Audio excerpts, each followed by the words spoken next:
perpendicular axis theorem.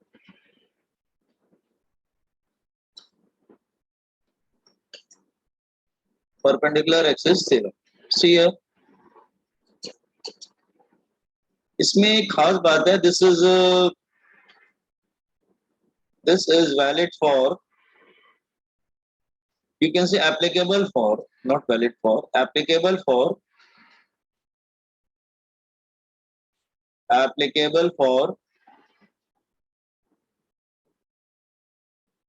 two-dimensional structure, 2D structures. ये 2-dimensional structure 3D के लिए नहीं होता, स्फीयर के लिए नहीं हो पाएगा, हाँ, लेकिन रिंग और प्लेट के लिए हो जाएगा, मतलब 2-dimensional structures के लिए होता है. Are you getting? Now what is the 2D structure? समझ रहे हो ना?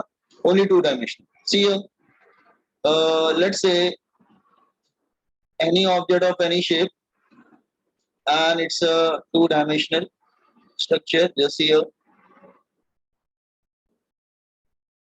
the center of mass. Let's say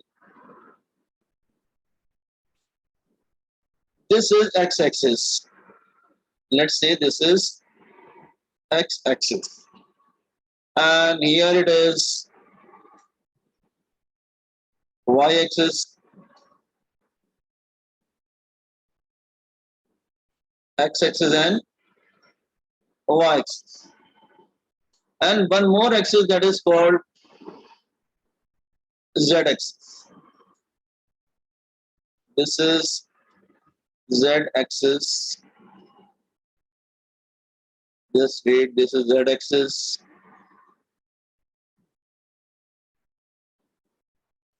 Okay, so this is x, y, and this is z-axis here.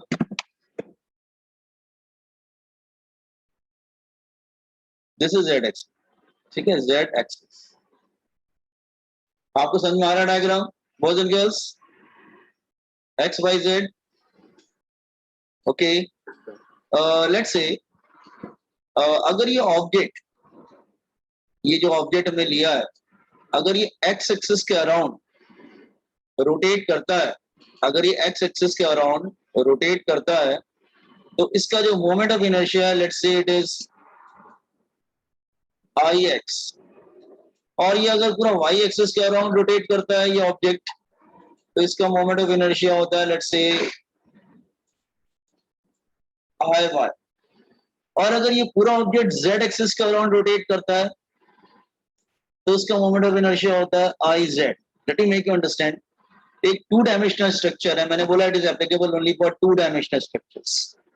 सो अगर सपोज कर लो एक्स वाई जेड एक्सिस में बना दूं और ये एक्स वाई प्लेन में रखा हुआ, जेड जो है परपेंडिकुलर है, ये आपको मालूम है कि एक्स वाई आपस में परपेंडिकुलर होगा, दे आर परपेंडिकुलर, और जो जेड है वो भी क्या होगा, वो भी परपेंडिकुलर होगा सबसे.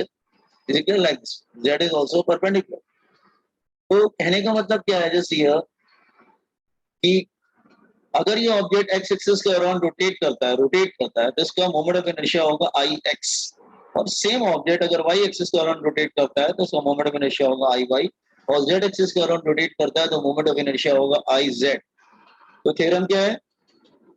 Theorem is I Z is equal to I X plus I Y. This is theorem. Copy down this theorem. ठीक है, डेरिवेशन कराता हूं अभी. ठीक है, अभी डेरिवेशन कराते हैं बेटा, और स्टेटमेंट तुम बुक से लिख लेना, जैसे मैंने पैरेलल एक्सिस का भी बोला था, आप बुक से लिख लीजिएगा, क्योंकि ये आता है सब बोर्ड्स वगैरह में. सो ये किस पेज पे दिया हुआ है, late me make you understand. किस पेज पे है ये पेज नंबर 15-16 पे दे रखा है. ठीक है, पेज नंबर 15-16 पे दे रखा है, और इसका जो स्टेटमेंट है पेज नंबर 16 पे है. ठीक है, पेज नंबर 16 पे स्टेटमेंट है. Statement from the book. Statement आप बुक से देख लीजिएगा, from text book. Is it clear? Statement text book से देख लेना. 2-डायमेंशनल स्ट्रक्चर को लैमिनार बोलते हैं, लैमिनार. ठीक है, लैमिनार मतलब 2-डायमेंशनल ऑब्जेक्ट, लैमिनार. लेमिनार हम 2 डायमेंशनल ऑब्जेक्ट्स को बोलते हैं. ओके, तो कॉम्पोनेंट ऑन दिस वन, फिर मैं एक्सप्लेन इसको प्रूव करता हूं. एंड इट्स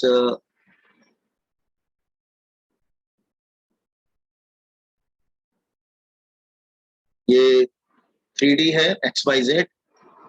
तो I Z is equal to I X plus I Y.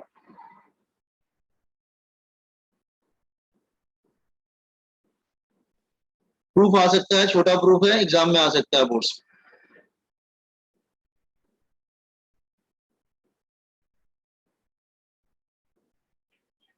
It's a 2 dimensional structure.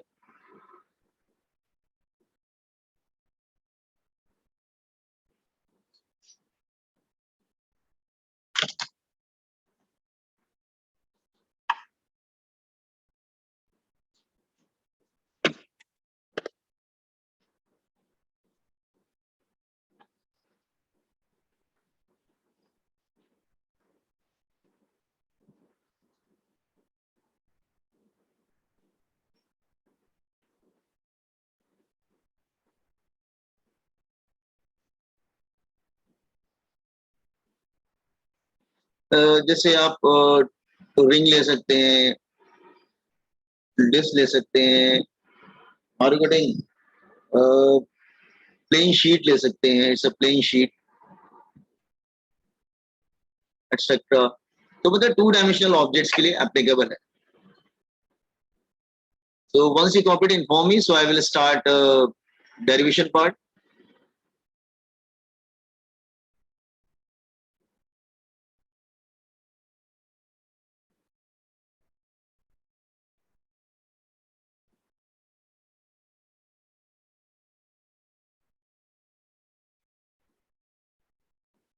Done, sir.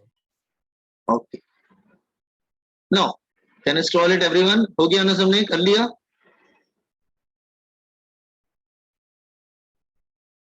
Boys and girls, completed by everyone?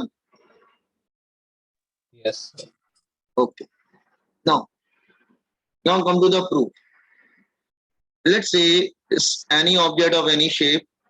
तो हम कोई भी ऑब्जेक्ट कोई भी शेप का ले लेते हैं. Let's say any object of any shape, and it's a 2-dimensional object. Of course, a 2-dimensional object. It's a 2-dimensional object. Let's say I'm taking this as a x-axis. Just same मैंने diagram draw किया था, that same diagram. X-axis, here it is y-axis, xy, and x-axis, y-axis, and one more, that is, let's say z-axis here. ठीक है, this is z-axis here. ठीक है, so this is x, this is z, and this is y, and this is, let's say, point O. ठीक है. Let's say I'm taking a very small mass here, a very small mass, let's say dm here. मैं यहाँ पे एक छोटा सा मास लेता हूँ, dm लेता हूँ, dm. ठीक है. अच्छा, ये जो dm है, इसका x एक्सिस से डिस्टेंस क्या होगा और y एक्सिस से डिस्टेंस क्या होगा और z एक्सिस से डिस्टेंस क्या होगा. Here it's a dm. ठीक है. तो लेट्स से यहाँ पे हम छोटा सा एक मास ले लेते हैं d. ये एक्स वाई जेड पर. तो ये कोऑर्डिनेट क्या होगा बेटा, x होगा ना, और इधर ये क्या होगा, y. इसका मतलब ये भी अपोजिट वाले तो इक्वल होते हैं, तो ये भी y हो जाएगा, and this is also x. Are you getting? Okay. अच्छा, अगर हम पाइथागोरस थ्योरम यूज करेंगे, क्योंकि ये तो 90 डिग्री पर रहता है ये सब, अगर मैं पाइथागोरस थ्योरम यूज करूंगा तो ये आ जाएगा तुम्हारा, दैट इज z आ जाएगा. Here this is Z. Using Pythagoras theorem, Z square is equal to X square plus Y square. So using Pythagoras theorem, Z square is equal to X square plus Y square. ऐसे हो सकता है, ठीक है। एक काम करते हैं, पहले तीनों के मोमेंट ऑफ इनर्शिया लिख देते। तो मोमेंट ऑफ इनर्शिया का फॉर्मूला क्या था, याद है? I X is equal to integration of DM. X axis से डिस्टेंस कितना दिख रहा है boys and girls? X axis से डिस्टेंस मास का, डीएम का एक्स एक्सिस से डिस्टेंस कितना दिख रहा है? एक्स एक्सिस से डिस्टेंस कितना दिख रहा है उसका, बोलिए। एक्स एक्सिस से एक्स डिस्टेंस कहाँ दिख रहा है डायग्राम में? देखो, एक्स एक्सिस से एक्स डिस्टेंस कहाँ दिखता है? एक्स एक्सिस से डिस्टेंस कितना, वाई दिखता है बेटा, डायग्राम में देखो ना। अरे इस मास का एक्स एक्सिस से डिस्टेंस वाई होगा ना, वाई होगा ना। सो डीएम, हमारे पास फॉर्मूला क्या था मोमेंट ऑफ इनर्शिया का? I is equal to integration of dm R square, ऐसा होता था ना। तो आर स्क्वायर की जगह ये हो जाएगा वाई स्क्वायर, और ये हो जाएगा I Y is equal to integration of DM Y axis से डिस्टेंस एक्स हो जाएगा एक्स स्क्वायर, और जेड एक्सिस से डिस्टेंस कितना हो जाएगा, that is Z, Z square. ठीक है, तुम ध्यान से केयरफुली देखो, उस मास का एक्स एक्सिस से डिस्टेंस वाई बनता है और वाई एक्सिस से डिस्टेंस एक्स बनता है, ठीक है। Then using Pythagoras theorem, Z square is equal to X square plus Y square, या Y square plus X square ऐसे लिख देंगे, Y square plus X square. एक काम करो, multiplied by dm and integrating multiplied by dm and integrating तो क्या हो जाएगा, integration of dm Z square is equal to integration of DM Y square plus integration of DM X square. तो ऊपर देखो, ये इक्वेशन हम यूज करेंगे, दिस वन, इसको यूज करेंगे तो क्या होगा, ये हो जाएगा आई जेड, ये हो जाएगा आई एक्स, और ये हो जाएगा आई वाई, हेंस प्रूफ। और हमने इस तरह से प्रूव कर दिया। छोटा डेरिवेशन है इसलिए आता है बोर्ड्स में ही, ठीक है। देख लो प्रूफ समझ में आ रहा है? Draw the diagram neatly.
अच्छा,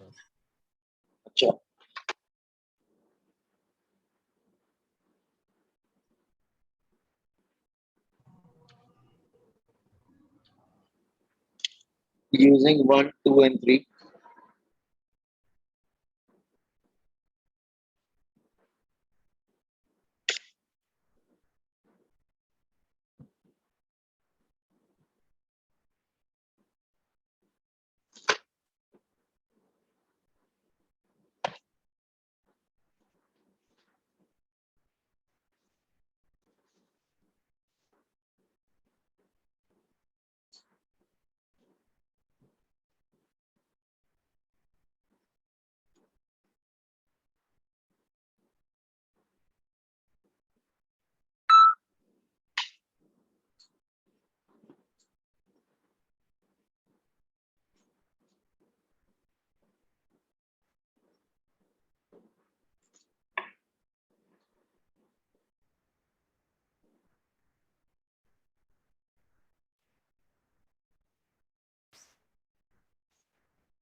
Done, sir. तो इसका एप्लीकेशन देख लेते हैं। मतलब कल हमने पैरेलल का बताया था, आज मैं परपेंडिकुलर का बताऊंगा। सबने कंप्लीट कर लिया ना बॉयज एंड गर्ल्स? अच्छा, नाउ कम टू द, लिखो application of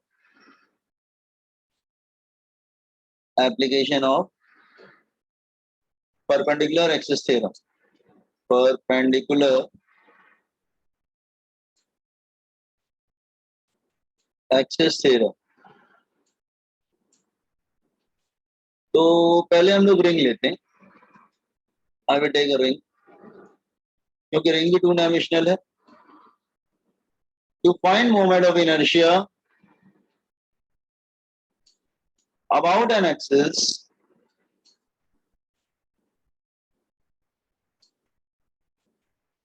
passing through center of mass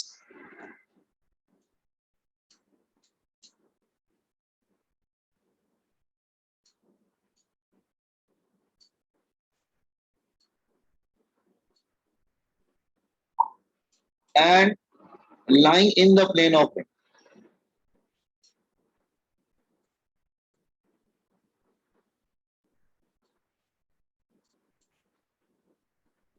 Lying in the plane of ring.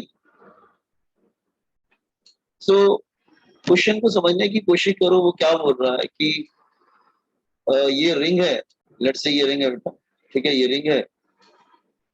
और थोड़ा सा स्क्वायर से कर लेते हैं। ये this is a ring.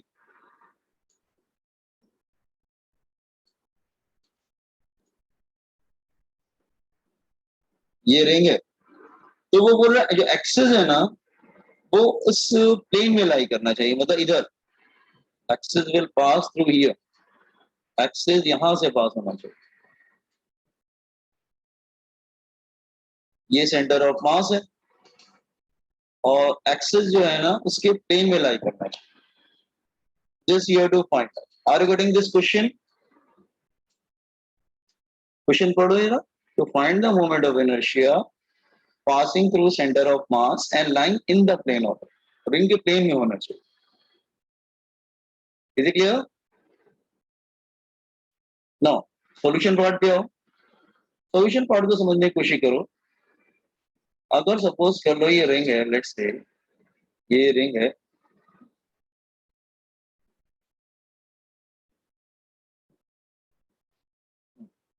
Let's say ये रिंग है। Okay, so it's a ring here.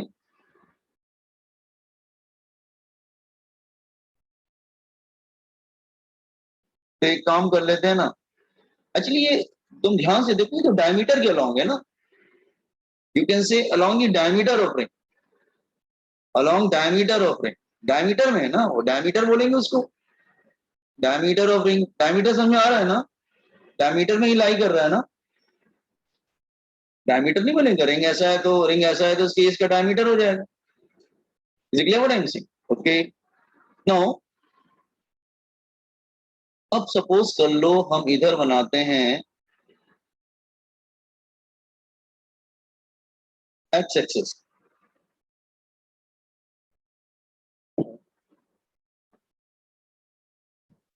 अच्छा, हमारी पूरी पोस्टिंग नहीं।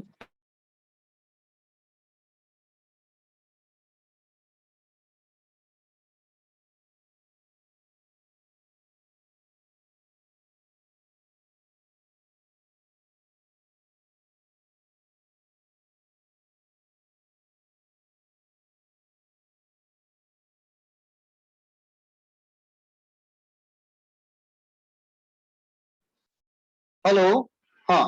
तो ये एक आई हो गया, ये फाइंड आउट करना। एक और ले लो, इसको एक्स एक्सिस ले लो।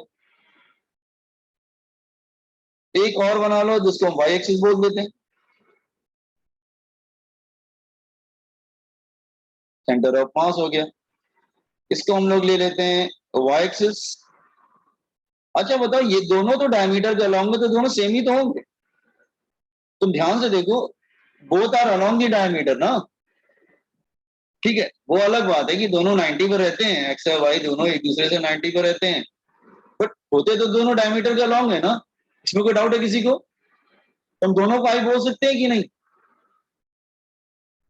Yes, sir. पॉसिबल दोनों ही डायमीटर के होंगे तो दोनों को वाई बोल सकते हैं. जेड यहां पर आएगा.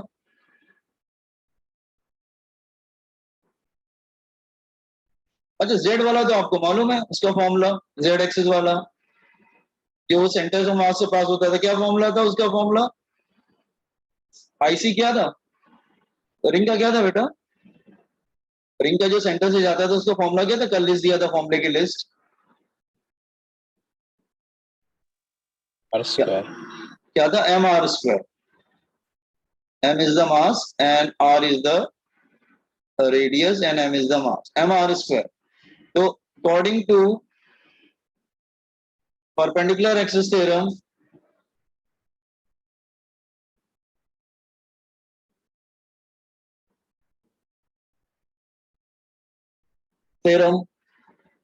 आई Z is equal to I X plus I Y.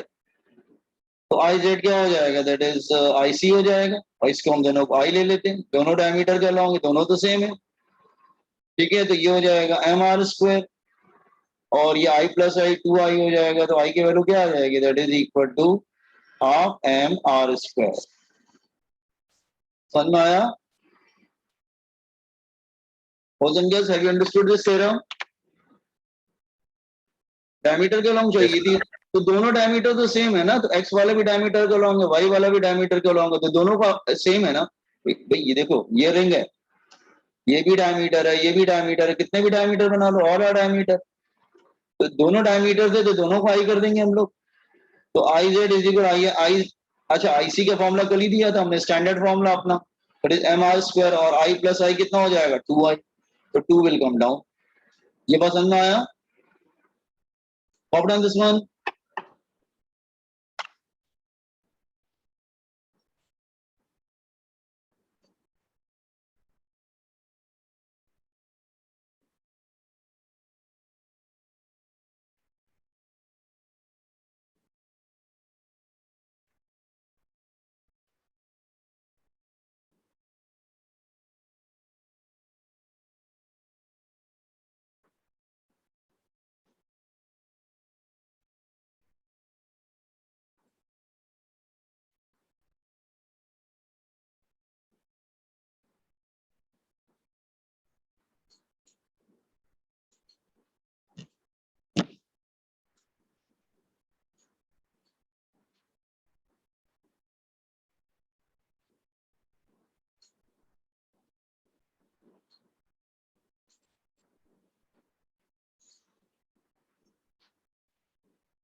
Done, sir.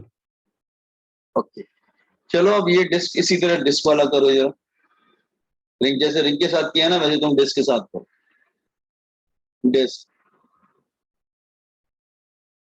Find moment of inertia about an axis passing through center of mass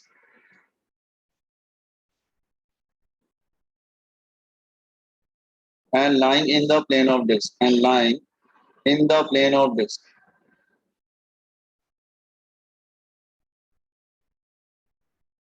along the diameter, you can say. तो जैसे ring का किया है वैसे disc का करो।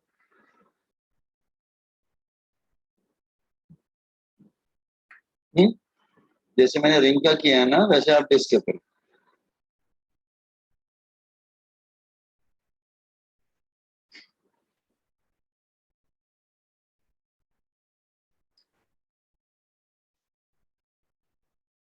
आपको ये इसका सेंटर ऑफ मास है, सो आपको ऐसे फाइंड आउट करना है ये।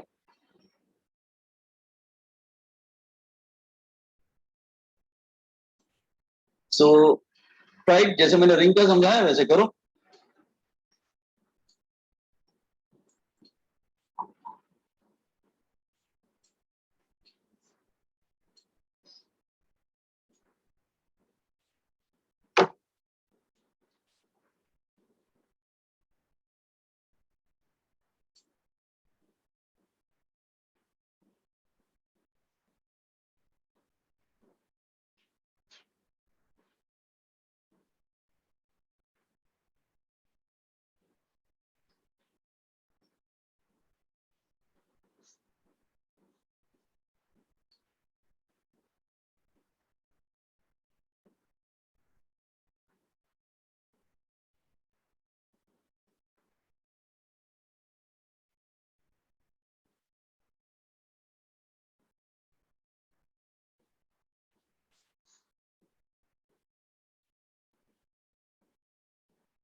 और इधर हम लोग आईसी ले लेंगे। आईसी क्या था इसका, और डिस्क का क्या था? ये बेटा डिस्क का क्या था? क्या था? आई डिडंट हियर, क्या था बेटा disc? MR half M R square, yes. तो यूज कर लो according to perpendicular axis theorem, ये फाइंड आउट 1 by करना था 4 हमको। mr square. हाँ, yes, perpendicular, very good, perpendicular axis theorem.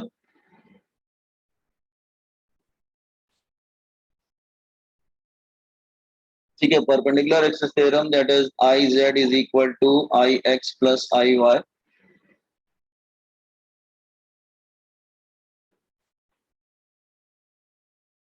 Okay, तो रिकॉर्डिंग देख लेना हर्षल, ठीक है। नाउ तो ये हो जाएगा आई सी, ये दोनों आई आई हो जाएंगे। देन ये हो जाएगा हाफ एम आर स्क्वायर, और ये 2 आई हो जाएगा। तो आई कितना हो जाएगा? 1/4 mr²।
Okay.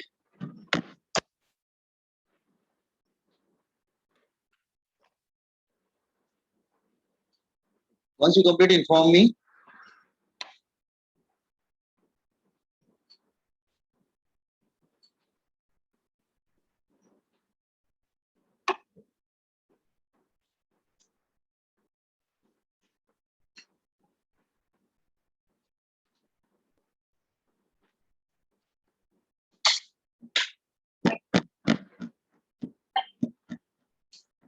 Done, sir. Okay. Now, मतलब क्वेश्चन बहुत सारे बन सकते, ऐसे नहीं कि सिर्फ यही क्वेश्चन होते हैं, परपेंडिकुलर से पैरेलल से रहो, मतलब जैसे मैं क्वेश्चन और लेता हूँ, फॉर रिंग लेता हूँ, let's say find moment of inertia about an axis tangent to ring and in the plane of ring.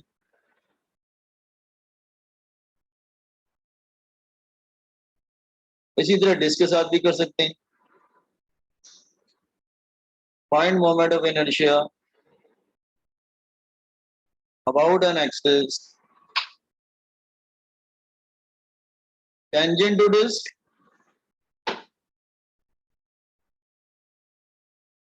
and in the plane of disk. तो अब ये बता एक्सिस कहां से जा रहा है, एक्सिस जा कहां से रहा है, मुझे बताने की कोशिश करेंगे एक्सिस कहां से जा रहा है, मतलब एक्सिस कहां से जा रहा है, हम ये जानना चाहते हैं.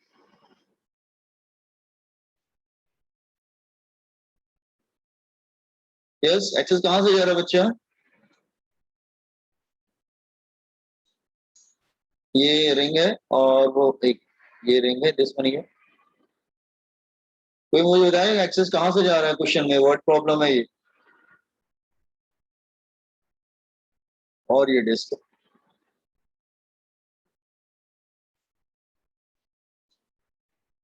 ये बच्चा एक्सिस कहां से जा रहा है बोलो,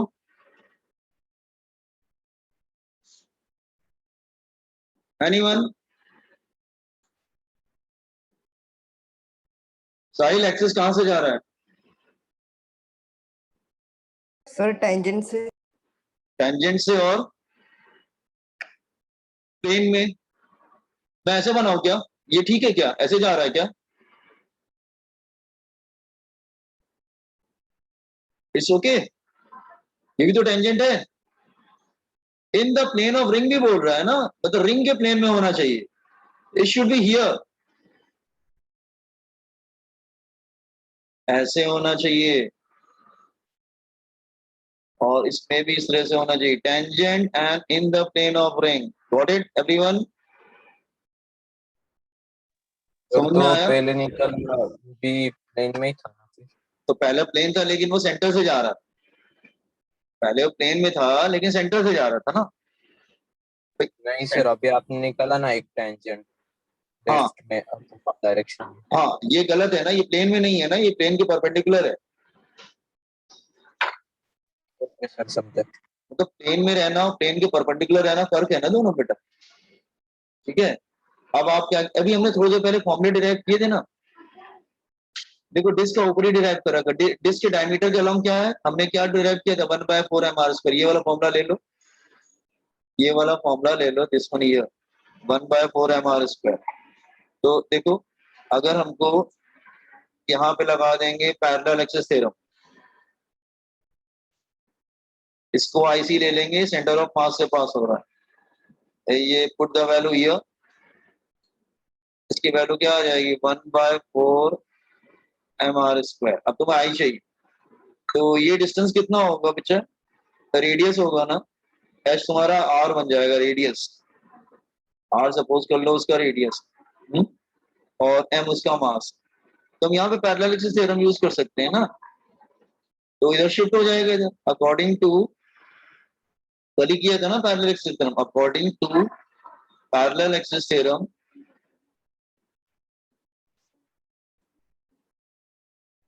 I is equal to IC plus mh square ना, तो h की जगह रेडियस हो जाएगा और IC हम 1/4 mr स्क्वायर जो डायमीटर का लॉन्ग ये भी तो निकाला है, वो भी तो सेंटर ऑफ मास से ही जाता है। C का मतलब वो एक्सिस सेंटर ऑफ मास से जाना चाहिए। तो I is equal to 1/4 mr square और h की जगह क्या ले लेंगे हम लोग r, तो क्या आ जाएगा 5/4 mr स्क्वायर। और रिंग में डायमीटर का लॉन्ग क्या आया था? यस, रिंग में डायमीटर का लॉन्ग क्या आया था? एक मिनट, रिंग में क्या आया था? एक अभी किया था हमने थोड़ी देर पहले, ये वाला, ये वाला ले लेंगे, ये डायमीटर का लॉन्ग, ये वाला लेंगे क्या? 1/2 mr स्क्वायर डायमीटर का लॉन्ग था। हाँ? तो इसके डायमीटर का लॉन्ग जो है IC हो जाएगा 1/2 mr square. So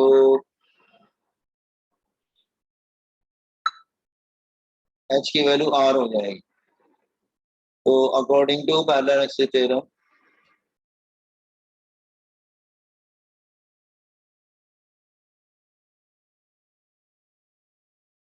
I is equal to IC plus mh square. तो I is equal to 1/2 mr square plus mr square. तो I कितना हो जाएगा? जैसे 3/2 mr, तो समझा? तो उसको भी हमने पैरेलल कर दिया। तो आप कैसे भी शिफ्ट कर सकते हैं परपेंडिकुलर एक्सिस, आपके पास दो थ्योरम हमेशा प्रेजेंट रहेगी, एक है परपेंडिकुलर एक्सिस थ्योरम, एक है parallel axis. What is this one?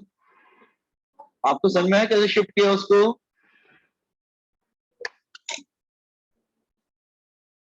Link जा रहा है, दोबारा ज्वाइन कर लेना।